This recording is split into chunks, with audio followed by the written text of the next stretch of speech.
यो बाल्नु भो किन बाल्नु भयो होला खोइ अरू वक्ता बोल्दाखेरि बाल्नु भएन समय बोल्नु भएन मेरोमा किन बोल्नु के अरे समय भन्नुभयो किन बाल्नुभयो खै बुझिएन।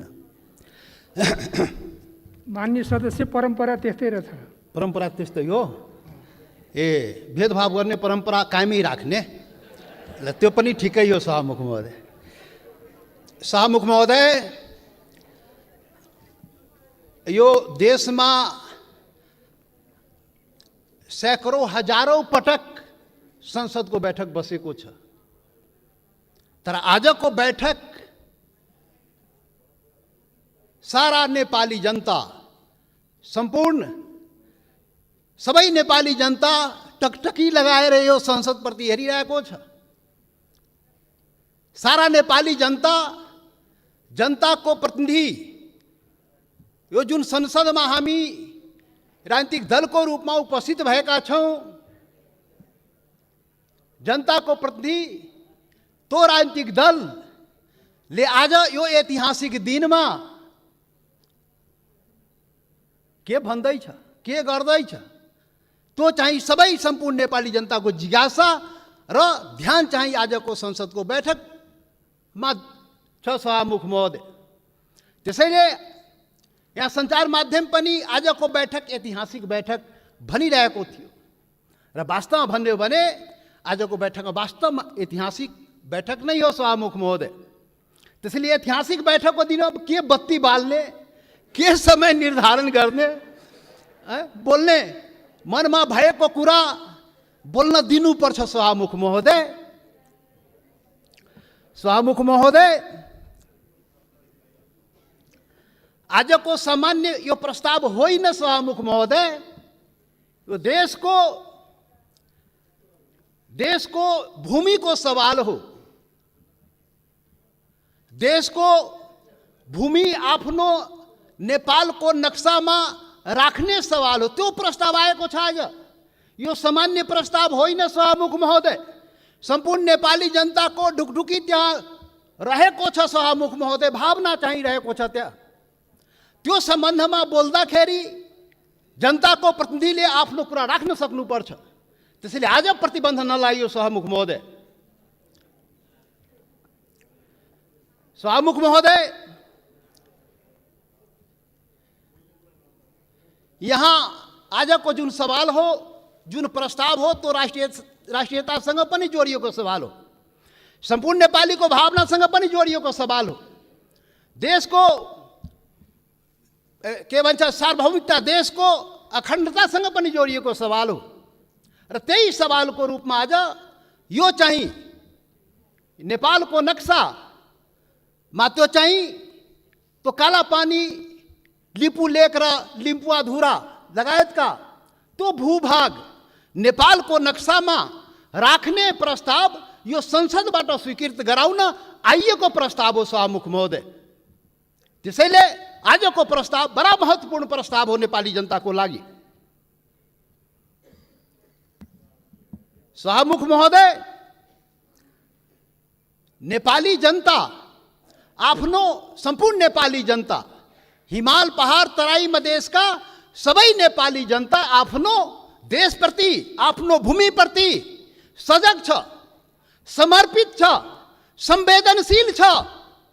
यो कुरा आज यो बैठकले देखाउन सक्नुपर्छ। आज यो कुरा हामीले आफ्नो कामबाट देखाउन सक्नुपर्छ। त्यो देखाउनुपर्छ, हामी देखाउला। सभामुख महोदय यो गर्दाखेरि यहाँ अब के भनौँ, विभिन्न आग्रह पूर्वाग्रहले पनि कुराहरू त सुनिन्छ। राष्ट्रियताको सवालमा पनि एकलौटी रे, कसैको एकलौटी राष्ट्रियता रे। राष्ट्रियताको सवाल आउँदाखेरि ए त्यो मधेसीले राष्ट्रियताको कुरा गर्छ र ए गर्दैन नि। अरे राष्ट्रियता कसैको एकलौटी होइन, याद गर्नुहोस् सभामुख महोदय। म सबैलाई आग्रह गर्न चाहन्छु, राष्ट्रियता भनेको सबैको सम्पूर्ण नेपाली जनताको नेपाली राष्ट्रियता हो। कुनै एउटा वर्ग, एउटा जाति, एउटा समुदाय, एउटा क्षेत्रको राष्ट्रियता हुनै सक्दैन। यदि त्यस्तो राष्ट्रियता भयो भने त्यो पङ्गु राष्ट्रियता हो। त्यो राष्ट्रियता चाहिँ काम लाग्दैन। त्यो राष्ट्रिय एकतालाई सबल गर्न सक्दैन, बलियो पार्न सक्दैन शाहमुख महोदय। त्यसैले आजबाट राष्ट्रिय एकताको परिभाषा, राष्ट्रियताको परिभाषा र राष्ट्रवाद र राष्ट्रघातको परिभाषा ठिकसँग व्याख्या गरिनुपर्छ र बुझिनुपर्छ शाहमुख महोदय। शाहमुख महोदय, म धेरै आज म केही कुरा राखौँला, समय अलि लिउँला तपाईँको, र यो पनि देश र जनताकै हितमा हुन्छ, राष्ट्रिय एकताकै लागि हुन्छ, राष्ट्रियताका लागि बलियो बनाउने काम हुन्छ, जुन आज म विचार राखिरहेको छु शाहमुख महोदय। शाहमुख महोदय, यस्तो संवेदनशील घडीमा एकता देखाउने हो। नेपाली जनताले आफ्नो एकता नदेखाए आफ्नो सवालको लागि, आफ्नो भूमिको लागि त कसले देखाइदिने हो? नेपाली जनताले नै देखाउने हो र नेपाली जनताको प्रतिनिधिमूलक संस्था, यो प्रतिनिधि सभाले देखाउने हो। शाहमुख महोदय, हाम्रा धेरै आउला यो संविधान संशोधनको कुरा आएको छ। यहाँ नक्सालाई लिएर त्यो चाहिँ संविधानमा, त्यो अनुसूचीमा संशोधन गर्ने प्रस्ताव आएको शाहमुख महोदय। त्यो कालापानी लिपु लेक, लिम्पुवाधुरा सहितको भूमि त्यो नेपालको हो भनेर त्यो चुच्चो त्यो हुने गरी त्यो नक्सा चाहिँ संसदबाट पारित गराउन प्रस्ताव आएको शाहमुख महोदय। संविधान संशोधन गर्न प्रस्ताव आएको शाहमुख महोदय। शाहमुख महोदय मार्फत सम्पूर्ण देशवासीलाई थाहा छ यो संविधानको बारेमा। यो संविधानको बारेमा हाम्रा आफ्ना रिजर्भेसनहरू रहेको छ। यो संविधान पूर्णता पाएन। यो संविधान सबैको हुन सकेन। यो संविधान हिमाल, पहाड, तराई, मधेसका सबै जनताको हुन सकेन। आदिवासी जनजाति शेर्पा, तामाङ, राई, लिम्बू, गुरुङ, भोटे, मगर, नेवारको हुन सकेन। मधेसीको हुन सकेन, थारूको हुन सकेन, दलितको हुन सकेन, शोषण उत्पीडन परेको जनताको हुन सकेन। उसले आफ्नो भावना राखिरहेको छ, रिजर्भेसन राखिरहेको छ। यो हाम्रो पनि संविधान हुनु पर्यो, हाम्रो लागि पनि बनाइदिनु पर्यो, त्यो प्रावधान हाम्रो लागि पनि राखिदिनु पर्यो। त्यो संविधान संशोधनको जब कुरा आउँछ हामीले राख्ने गरेका शाहमुख महोदय। आज पनि संविधान संशोधनकै सवाल आएको छ प्रधानमन्त्रीजी। शाहमुख महोदय, तपाईँ मार्फत प्रधानमन्त्री सौभाग्य आज बसिराख्नु भएको छ, प्रत्यक्ष रूपले सुनिराख्नु भएको छ। हामी त्यो संशोधनको जब कुरा आउँछ संविधानको, त भन्दाखेरि नै हामी भनेका थियौँ यो सबैको लागि संविधान बनाउनुहोस् है। विगतमा त्यत्रो आन्दोलन भयो, यो देशका आदिवासी जनजाति, मधेसी, थारू लगायत दलित सबैले आन्दोलन गरेको छ। त्यो संविधानमा सबैको भावना राखियोस् है हामी भनेका थियौँ। तपाईँहरू सहमति गर्नुभएको थियो शाहमुख महोदय। यो देशको ठुला पार्टी काङ्ग्रेस, कम्युनिस्ट, माओवादी जतिका के भन्छ एमाले, माओवादी सबैले सहमति गरेका थियो। यस्तो संविधान बनाइन्छ र अब यो मुलुकमा विभेद हुँदैन। अब सङ्घीय लोकतान्त्रिक गणतन्त्र आउँछ, सबै नेपाली बराबर हुन्छ, कुनै समुदाय, कुनै वर्ग, कुनै क्षेत्रप्रति केही अन्याय हुँदैन भनेर भनिएको थियो, सम्झौता गरिएको थियो। तर बन्दाखेरि त्यो भएन। त्यो पीडा त भन्न पाइन्छ नि अहिले संविधान संशोधन गर्ने बेलामा। हामीले त भने हो शाहमुख महोदय, जब प्रधानमन्त्रीले नक्सा बनाउनु भयो हामीले भनेका थियौँ, राम्रो गर्नुभयो। नेपालको भूमि फिर्ता ल्याउने कुरा जुन गर्नुभयो, नक्सा बनाउनु भयो, राम्रो गर्नुभयो। सर्वदलीय बैठकमा हामी सबैले एकमतले सरकारलाई, प्रधानमन्त्रीलाई हामी भन्यौँ, तपाईँ अगाडि बढ्नुहोस्, यो चाहिँ भूमि चाहिँ नक्सा बनाएर मात्रै हुँदैन, फिर्ता ल्याउने पनि कुरा गर्नुहोस् है प्रधानमन्त्रीजी। नक्सा बन्यो। आज संसदबाट के भन्छ संविधान संशोधन समेत गराएर अनुसूचीमा राख्ने कुरा भएको छ। जब संविधान संशोधनको सवाल आउँछ त्यति बेला हामीलाई त्यो पीडा हुन्छ, किनभने यो संविधानको लागि, यो संविधानको अपनत्वको लागि सैकड़ों जनता चाहिँ जान गुमाएको छ, बलिदान दिएको छ शाहमुख महोदय। त्यो पनि राष्ट्रियता हो, त्यो पनि नेपालको जनताको राष्ट्रियता हो, त्यो पनि आफ्नो हक अधिकारको लागि जान गुमाएको छ, सङ्घर्ष गरेको छ, आन्दोलन गरेको छ शाहमुख महोदय। त्यसैले शाहमुख महोदय, जब संशोधन कुरा आउँदाखेरि त्यो कुरा पनि हामी राख्ने गरा। त्यसैले हामीले भनेका थियौँ शाहमुख महोदय प्याकेजमा ल्याइदिनुहोस्, यो त्यो कुरा पनि ल्याइदिनुहोस् न, जो हामीले उठाएका सवालहरू पनि त्यो पनि ल्याइदिनुहोस् न, सँगसँगै ल्याइदिनुहोस् न। अनि राम्रो हुन्छ। अनि राष्ट्रिय भूमि मात्र होइन, जनता पनि राष्ट्रियता हो नि त। भूमि मात्रै होइन, जनता समेत, भूमि र जनता मिलाएपछि राष्ट्रियता हुन्छ। जनताको सवाल पनि ल्याइदिनुहोस् न भने आग्रह गरे हो, बिन्ती गरे हो शाहमुख महोदय। तर खोइ आएन। मजबुरन हामी चाहिँ छुट्टै के अरे प्राइभेट बिलको रूपमा यहाँ ल्याउनु पर्यो सभामुख महोदय। अब पछि विचार होला सायद। अब यो 7औं संविधान सभामुख महोदय, 6वटा संविधान त नाश भयो मुलुकमा। 70 वर्षमा 7वटा संविधान, 6वटा संविधान यही कुकर्मले गर्दाखेरि, यही गतिविधिले गर्दाखेरि समाप्त भयो। जनताको माग अनुसार समय सापेक्ष संशोधन भएन भने संविधान जाँदो रहेछ। त्यसैले यो 7औं संविधान, संघीय लोकतान्त्रिक गणतन्त्रको संविधान बडा मेहनतले, त्याग बलिदानले नेपाली जनताले ल्याएको छ। त्यसले देशको सवाल आउँछ, हामी एकजुट भएर उभिन्छौँ। आज हाम्रो बारेमा त अनुहार हेर्ने बित्तिकै मधेसी, यो त राष्ट्रघाती नै होला, यो त मधेसी, यो त विदेशी नै होला, यो त भारतीय नै हो भनेर कुण्ठाबाट भरिएका नस्लीय चिन्तन बोकेकाहरू आजदेखि त्यो हटाइदिऊ। नेपाली सीमाको रक्षा प्रत्येक मधेसी सेना भएर सीमाको रक्षा गरेको छ सभामुख महोदय। नेपालको सेना त्यहाँ बस्नु पर्दैन। मधेसी जनता त्यो सीमाको रक्षा गरेको छ, इमान्दारीसँग गरेको छ। तपाईँ विभेद गरे पनि, तपाईँ अन्याय गरे पनि, सरकारले विभिन्न प्रकारले उसलाई पीडा पुर्याए पनि आफ्नो सीमाको रक्षाको लागि लडेको छ, मरेको छ। त्यसैले सभामुख महोदय, अब यो जनता समाजवादी पार्टी अब भर्खर हामी एकता प्रक्रियामा पुरा पनि भएको छ, निर्वाचन आयोगमा गएको छ। एक भइसकेर यो वैकल्पिक शक्ति निर्माणको लागि, राष्ट्रिय शक्ति निर्माणको लागि हामी प्रक्रियामा अगाडि बढिसक्यौँ सभामुख महोदय। अब अन्तमा सभामुख महोदय, अब तपाईँ लाइन त नकाट्नु होला, अब अन्तमा आइसके। सभामुख महोदय, एउटा कुरा देशवासी जान्न चाहन्छ, ल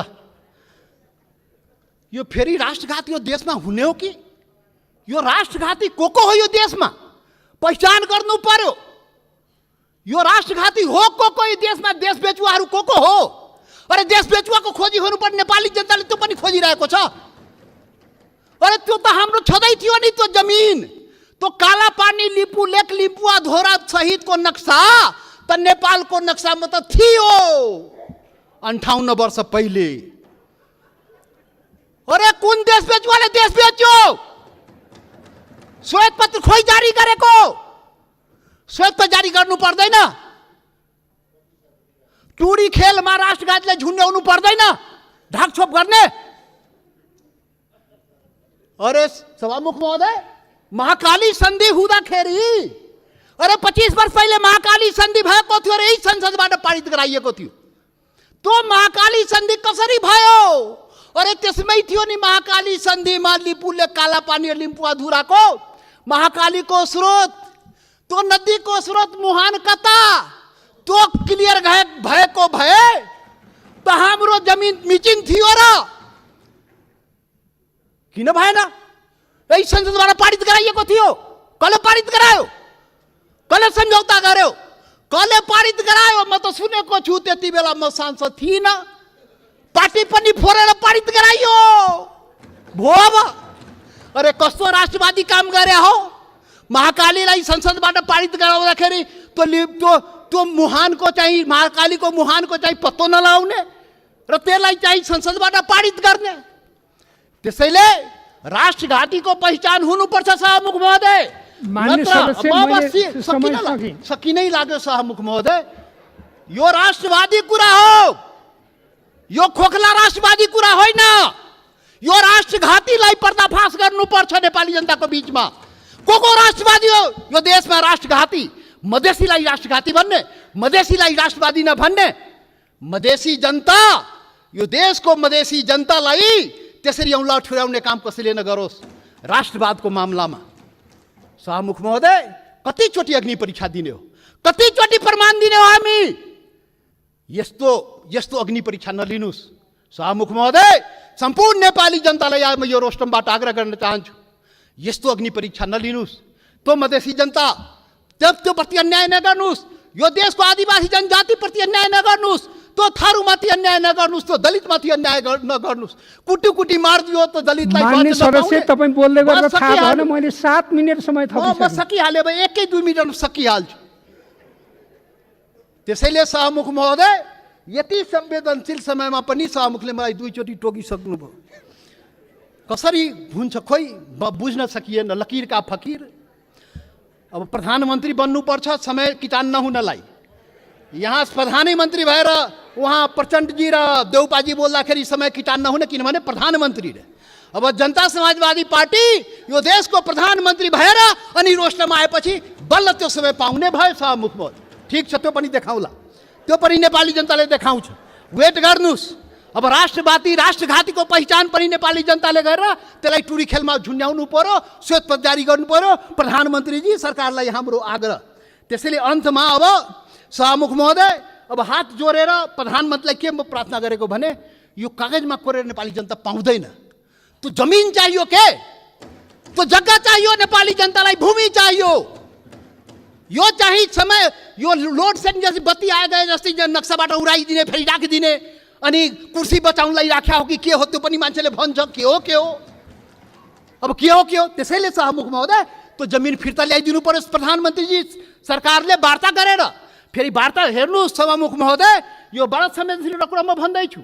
नेपाल भारतको सम्बन्ध सिंहदरबार र दिल्ली दरबारले बनाएको होइन, याद गर्नुहोला। यो देशको प्रधानमन्त्री केपी ओली र मोदी नरेन्द्र मोदीले बनाएको सम्बन्ध होइन, यो दुई देशको जनताको बीच बनेको सम्बन्ध, हजारौं वर्षदेखि बनेको सम्बन्धको कडी हो। त्यो हर प्रकारको सम्बन्ध जनताको बीचमा छ, खुला सीमा छ। करोडौं जनता जो तपाईँको जनता मधेसको जनता हो त्यो त्यसको उपभोग गरिरहेको छ। ऊ आफ्नो दाल नुन चिनी कसरी आउने हो, दवा दारूको त्यो आफ्नै स्तरबाट त्यहाँबाट ल्याउँदो रहेछ। नेपाल सरकारलाई थाहा नभए मतलब नभए पनि चलिरहेको छ। असल सम्बन्ध पनि छ,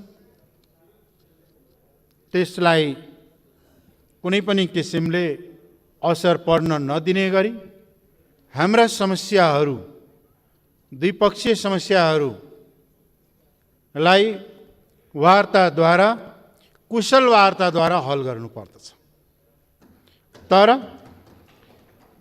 विगतमा केही दुर्घटनाहरू भनौँ या कूटनीतिक असफलताहरू देखिएका छन्। नेपाल इस्ट इन्डिया कम्पनी वार 1814-15 तिर भएको र 15मा सही भएर 4 मार्च 1816मा नेपालले अनुमोदन गरेको, त्यसलाई सोली सन्धि भन्छ। त्यो अत्यन्त अपमानजनक थियो। एउटा अपमानजनक के भने नेपालकोले ठुलो भूभाग गुमाउनु पर्यो। दोस्रो अपमानजनक के थियो त्यसको आर्टिकल 7 भने नेपालले कुनै पनि युरोपियन, अमेरिकन वा विदेशीलाई यहाँ काम दिँदाखेरि इस्ट इन्डिया कम्पनीसँग सोध्नुपर्ने भन्ने समेतमा हस्ताक्षर गरेको ह्युमिलेटेड थियो। तथापि पनि त्यो सन्धिले चाहिँ के भन्दाखेरि काली नदीलाई सिमाना नदी मानिएको थियो। त्यसमा स्पष्ट लेखेको थियो, काली भनेको महाकाली नै हो, नदीको समग्र भागलाई सीमा नदी मानिएको छ र त्यसको धारा 5 मा नेपालले काली नदीभन्दा पश्चिमको भागमा आफ्नो दाबी छाड्ने कुरा उल्लेख गरेको थियो। तर महाकाली सन्धि गर्दाखेरि सन्धिका हर्ताकर्ताहरू धेरै ठुला पार्टीका ठुल्ठुला नेताहरू त्यो बेला हुनुहुन्थ्यो। म त संसदमा पनि थिएँ, सडकमै थिएँ। उहाँहरू त्यसमा प्रधानमन्त्रीज्यू पनि हुनुहुन्छ, अरू साथीहरू पनि हुनुहुन्छ। अब महाकाली नदीदेखि पश्चिमका भागको दावा नेपालले छोड्या हो सुगौली सन्धिमा। तर महाकाली नदीको सम्झौता गर्दाखेरि त्यसको चाहिँ के छ भन्दाखेरि 1996 मा त्यसको प्रस्तावनामै लेखिएको छ, recognising that the Mahakali river is a boundary river on the major stretches between the two countries. अर्थात् महाकाली नदीको अधिकांश भाग दुई मुलुकको सीमा नदी भएको कुरालाई स्वीकार गर्दै भनेको सुगौली सन्धि भन्दा पाएको जुन क्षेत्राधिकार थियो त्यसलाई यो महाकाली सन्धिले पछाडि धकेल्ने र महाकालीका अधिकांश, पुरै महाकाली पनि होइन, अधिकांश भाग साझा नदी हुने, सीमा हुने, यो र त्यो सन्धि मिलाउँदाखेरि हामीले के गरेका रहेछौँ त? अब जवाफ दिनु पर्यो। यहाँहरूले त्यसबेला काङ्ग्रेसका नेताहरूले, कम्युनिस्ट पार्टीका नेताहरूले जो त्यसबेला संलग्न हुन्थ्यो, उहाँहरूले जवाफ दिनु पर्यो। यो महासुगौली सन्धि भन्दा पनि पछाडि हटेर राष्ट्रको हित गरे अहित गरे हो कि होइन? यसको लागि हामी सबैले माफी किन माग्ने? देश र जनतासँग यहाँहरूले माफी माग्नु पर्यो कि राष्ट्रवादको नारा हामी दिन्छौँ, मधेसीहरूलाई गाली गर्छौँ, यिनीहरू भारतीय हुन्, धोती हुन् भनेर, तर राष्ट्रघात आफै गर्छौँ भन्ने कुरा भन्नु पर्यो नि। बडो दुःखका साथ भन्नुपर्छ, हिजो मात्रै पनि हाम्रो पार्टी कार्यालयमा सत्तारूढ दलका कार्यकर्ताहरू यहाँहरूले पठाएको हो भनेर म भन्दिनँ, तर गएर अत्यन्त चाहिँ के छ भने उच्छृङ्खलताका साथ साम्प्रदायिकता फैलाउने, जातीय उन्मादका कुराहरू गरेको हिजो मात्रै हो। म यहाँसँग विनम्र आग्रह गर्न चाहन्छु कि जबसम्म खास गरिकन प्रधान सभामुखज्यू मार्फत प्रधानमन्त्रीज्यू र उहाँका पार्टीका नेताजीहरूलाई जबसम्म सबै समुदायहरू, सबै राष्ट्रियताहरूलाई जबसम्म एकसाथ एउटै भावनात्मक एकतामा जोड्न सक्नुहुन्न, जबसम्म आन्तरिक एकता डर हुँदैन, बाहिरको सँग शक्तिसँगको डिप्लोमेसीले काम गर्दैन र राष्ट्रहित हुन सक्दैन। त्यस कारणले पहिलो राष्ट्रिय एकता यहाँ खोज्नुपर्छ। यो भावनाहरू, जातीयवादी भावना, सङ्कीर्णतावादी भावना त्याग्नुहोस्। झन् कम्युनिस्टहरूले त गर्नै नहुने यस्ता कुराहरू। हामी उहिले जमानामा कम्युनिस्टमा त गर्दैन थियौँ, आजकल किन हो यस्तो भएको? भनाइ त नाम त कम्युनिस्टैको छ। त्यस कारणले यस्ता कुराहरू त्याग्नुहोस्। र त्यो सँगसँगै अब विगत 60 वर्षदेखि त्यहाँनेरि विभिन्न किसिमका संरचनाहरू निर्माण भएका छन्, त्यहाँ सैनिक ब्यारेक राखिएका छन्। त्यहाँ सुनिन्छ भनिन्छ कि 1965 कुनै सन्धि भएको छ अरे, त्यसको आधारमा ती भूभाग उपयोग गर्न दिइएको भनेर। के हो त्यो हामीले थाहा पाउनु पर्यो। होइन भने होइन भन्न सक्नु पर्यो, तर त्यस विषयमा सरकार बोलेको छैन। अब एउटा विषयमा महाकालीमा त बोल्नु भएको छ, परराष्ट्र मन्त्रीजी यहीँ हुनुहुन्छ, यो चाहिँ राष्ट्रघात भएकै हो भन्नुभएको छ। त्यस कारणले परराष्ट्र मन्त्रीले भनेपछि त मैले भन्नु नाइ भन्न त ठाउँ हुँदैन, तर पनि अहिले परराष्ट्र मन्त्री त हुनुहुन्छ यहीँ भने त्यसलाई सच्याउनुहोस्, त्यो पनि सँगै सच्याउने कुरा अगाडि बढोस्। र त्यसपछि 1954देखि 6 पटकसम्म चीन र भारतका बीचमा समझदारी र सम्झौताहरू भएका छन्। लिपु लेकलाई भारत चीनको व्यापारिक मार्गको रूपमा विकास गर्दै गएका छन्। त्यस विषयमा 54 देखि 6 पटकसम्म हुँदाखेरि त्यतिसम्म सरकारमा को थिए, कसको नेतृत्वमा सरकार थिए, किन ध्यान दिइएन? एउटा गम्भीर प्रश्न आउँछ। र त्यो सँगसँगै यो भूभाग, यो दुई भूभागहरू नेपालको करिब करिब सीमाङ्कनका कार्यहरू लगभग 98% सीमाङ्कन गर्ने कार्य सम्पन्न भएको छ। र दुईटा पोइन्ट खास गरिकन महाकाली र सुस्ताको त्यसलाई टुङ्ग्याउन बाँकी रहेको छ। र यी क्षेत्रहरू चाहिँ के छ भन्दाखेरि यी क्षेत्रहरू विवाद रहेको कुरा 2071मा भारतका प्रधानमन्त्री मोदीजी आउँदा जुन जोइन्ट स्टेटमेन्ट र डिक्लेरेसन भएको थियो त्यहाँ चाहिँ के स्वीकार गरिएको कुरा हो। र यसलाई परराष्ट्र सचिव स्तरीय वार्ताद्वारा हल गर्नुपर्छ भनेको थियो। आजसम्म त्यसलाई किन हल गरिएन प्रधानमन्त्रीज्यू? किन हल भएन? जबकि त्यही बेला जोइन्ट स्टेटमेन्टमा आएको हो नि। त्यसको प्रयासहरू किन भएन र त्यो प्रयास कहाँ पुग्यो त्यो पनि चाहिँ के छ भन्दाखेरि जानकारी भएन। त्यसको साथसाथै अर्को पनि ब्लन्डर मिस्टेक भएको छ। अब सर्वोच्च अदालतमा 54 सालमा 1950 को सन्धिको धारा 8 अनुसार यसअघि भएका सबै सन्धिहरू यसद्वारा खारेज हुनेछ भनेर सम्झौता भएको छ। त्यसैलाई आधार मानी योगी नरहरिनाथ लगायतका व्यक्तिहरूले मुद्दा दिए सर्वोच्चमा र त्यसपछि खास गरिकन 2054 चैत्र 13 गते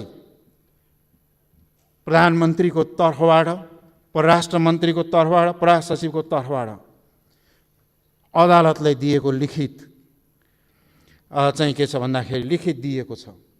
त्यो लिखित दिएको केस कस्तो लिखित दिएको छ भन्दाखेरि सो सन्धिमा भए गरे